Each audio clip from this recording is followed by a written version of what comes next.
The job that I'm seeking is not one where you want somebody who has to have on-the-job training. You need somebody with experience, but you don't want somebody who's a career politician.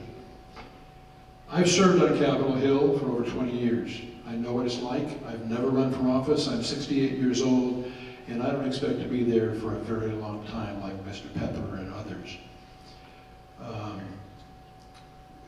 I've dealt with Nancy Pelosi. I've dealt with a lot of members of Congress, and I know what to expect. I'm not sure the other people who are sitting here in front of you do. We need people who will make righteous decisions. We need people who will base their decisions on the Constitution. We need people who will not be blown around by the wind, by what the polls say. We need people who will not just hold the line on spending, but have serious debt reduction. Stand behind it. We need people who will support a strong military, and people who will support the free market economy. I'm that person. That's where I'm coming from. That's what I stand for. I'm not a public servant. I've been a public servant all my life, but I've never run for office before. If you want a constitutional conservative who knows where he's getting into, then I'm your guy. I ask for your vote. I ask for your support. I thank you for this time together. I ask the Lord to bless each one of you, and God bless our nation. I'd like to just tell you what I would do if I was a member of Congress to hear what the people are saying, because I think it's really, really important. You know, we have offices in federal buildings where you have to go through some kind of a security arrangement, patted down and all that, to get to your member of Congress when he comes home. And what I would do is I would go to a local restaurant, and I would say, my office hours are going to be between 9 and noon, and we can have coffee at the IHOP or wherever it may be. If you want to talk to me, come by and chat. And there may be some things that we need to do in a confidential setting, that's fine.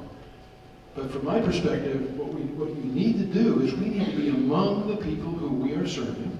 We need to have it so they can get to us, which we haven't seen with the current member of Congress who represents us, at least in the district, part of the district I'm in over here. I don't know what Mr. Poe does. But we need to have access, and where you don't have to go, where the people don't have to struggle to get to you. And then we need to listen. And you know, we don't always need to agree, but we definitely need to listen, so people can have their points of view made.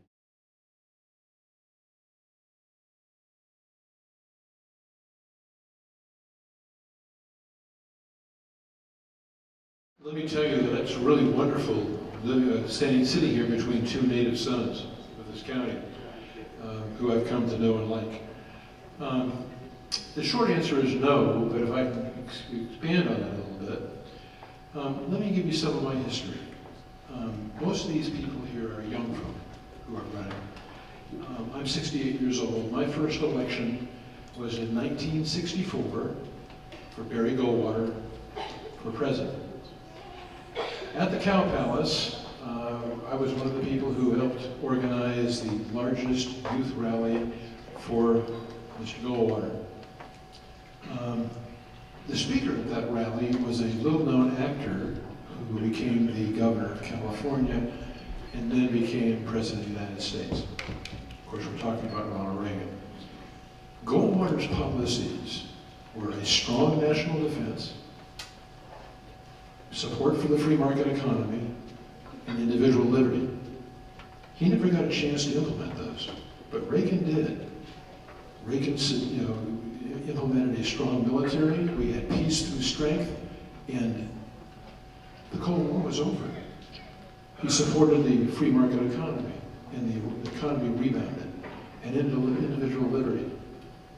That's where I'm coming from, folks. That's where I started in this whole thing. I've been, precinct chair. I've been election judge. I currently run the election process in Galveston, where I'm going to be taking off from that job because it's not appropriate for me to have that when we start programming ballots. But to me, integrity and support for whoever gets the nomination is important. So and I want to tell you, folks, most of the people who are up here are people of integrity. Most of us are people who have an idea of what we want to do. And so each one of us, no matter who gets chosen, you can have a good congressman, I believe. Thank you.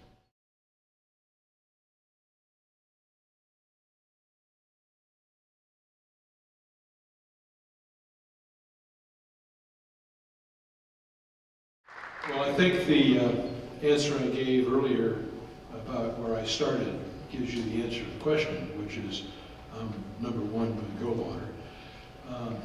But let me go over a couple of things to give you an idea where I'm coming from. I'm pro-life as well, but I'm pro-life not just for the unborn, but also for the elderly. I would have a real problem with somebody else making a decision on what should happen to my mother or father if they were still alive, or to me, for that matter. You know, life is sacred. God gave us life, and we should not be the ones to take it. So it goes beyond just the unborn. I'm also a supporter and a proponent and an advocate for parental rights. We happen to homeschool our children, but I think educational decisions need to be made by the parents, not by the government. I think healthcare decisions the same way. The government is not the answer, folks. It's the individual people like you and me. That's where the responsibility lies. We know what's important for our families. You know, we ought to be making those decisions. In 1961, I took an oath of office as a seaman recruit in the United States Navy. That was to support and defend the Constitution of the United States. Now, that's not just the second or the first or the third or whatever amendment. That's the entire Constitution. Over 20 years later, I retired as a lieutenant commander from the Navy. And I can tell you that that oath never retired with me. And I will never, ever violate that oath. When I make a promise, I keep it. Let me end by just giving you something that I wrote back when I was 15 years old in high school. I had a responsibility. Robert, you can do this with me if you want to, because you know it as well as I do. But when I was 15 years old, I was asked to write a poem, and I'm not a poet, but I was asked to write a poem about something that was very important to me. And this is how that poem goes. America is famous for its rivers and its hills. America is famous for its factories and its mills, but to me, the greatness in my country is in the men she has bred. The pioneer, the statesman, and the history I have read, they had a mighty vision of a country proud and free. They wrote the Constitution and gave me liberty. Good night. Thank you all. I appreciate it.